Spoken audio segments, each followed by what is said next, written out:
What do you do when the world tells you that you are too small to dream? Imagine the streets of Rosario, Argentina, in the late 1980s. A tiny boy, nicknamed Leo, is inseparable from a ball. At the age of 4, he joined the local club Grandoli, coached by his father, but his true North Star was his grandmother, Celia. She was the one who pushed the coaches to let him play against the bigger boys. Welcome back to Mindset Vincente. Today, we are exploring the Odyssey of a boy from Rosario who conquered the world. If you find inspiration in stories of resilience and greatness, make sure to subscribe to the channel and leave a like on this video. It helps me continue to bring you these stories of elite performance. Now, let's begin.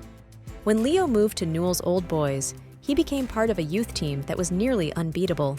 But at age 11, the music stopped. Messi was diagnosed with a growth hormone deficiency. It wasn't just a threat to his football career, it was a threat to his physical development. The treatment cost $900 a month, a fortune his family didn't have. His local club couldn't pay. River Plate showed interest, but backed away from the medical bills. This is the first lesson of a winning mindset. When doors close, you don't stop. You look for the one door left cracked open. That door was 5,000 miles away in Barcelona.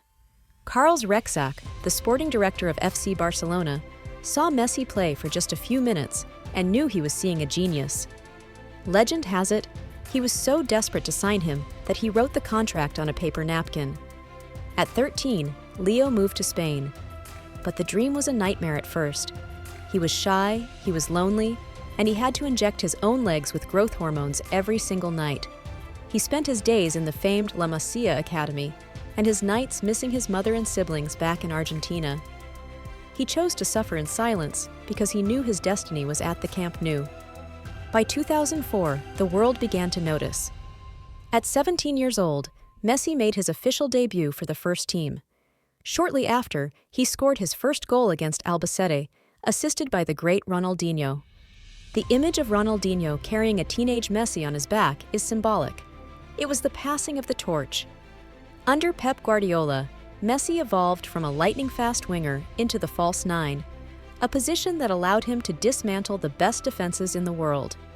Between 2009 and 2012, Messi was untouchable. He won 4 consecutive Ballon d'Or. In 2012, he achieved something that defied logic: 91 goals in a single calendar year. He wasn't just playing football, he was rewriting the laws of physics. While Messi was a god in Barcelona, he was a foreigner in Argentina. The pressure to live up to the legacy of Diego Maradona was suffocating. He lost the 2014 World Cup final in the final minutes. He lost consecutive Copa America finals in 2015 and 2016. After missing a penalty in 2016, the pain was too much. He announced his retirement from international football. He felt like he had failed his people. But a winning mindset isn't about never falling. It's about the courage to return. He realized that his story couldn't end in a no. He came back because he loved the game more than he feared the criticism. The years 2021 and 2022 will be remembered as the era of Messi's vindication. After a heartbreaking departure from Barcelona due to financial constraints, he moved to Paris Saint-Germain. But his eyes were on the sky, on the blue and white of Argentina. First, the 2021 Copa America title in the Maracanã. The weight was lifted. Then came Qatar 2022. At 35 years old, Messi wasn't the fastest player on the pitch anymore, but he was the smartest. He led Argentina through fire, scoring in every knockout round. The final against France was arguably the greatest football match ever played. When he finally lifted that trophy, he wasn't just a champion. He was the undisputed greatest of all time. Today, Messi plays for Inter Miami, bringing his magic to a new continent. But his legacy isn't the 8 Ballon d'Or or the dozens of trophies. His legacy is his discipline. Messi never dives. Messi never complains to the media. He speaks with his feet.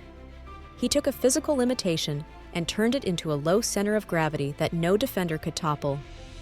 He took the pain of loss and turned it into the fuel for a World Cup victory. Lionel Messi's story teaches us that talent is only the starting point. The real victory is found in the nights you spend working when no one is watching, the injections you endure to grow, and the resilience to come back after the world calls you a failure. You don't need to be the biggest person in the room to be the most impactful. You just need a winning mindset. Thank you for walking through this journey with me today.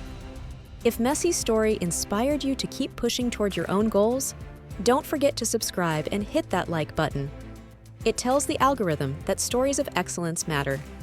Until next time, keep dreaming, keep working, and keep winning.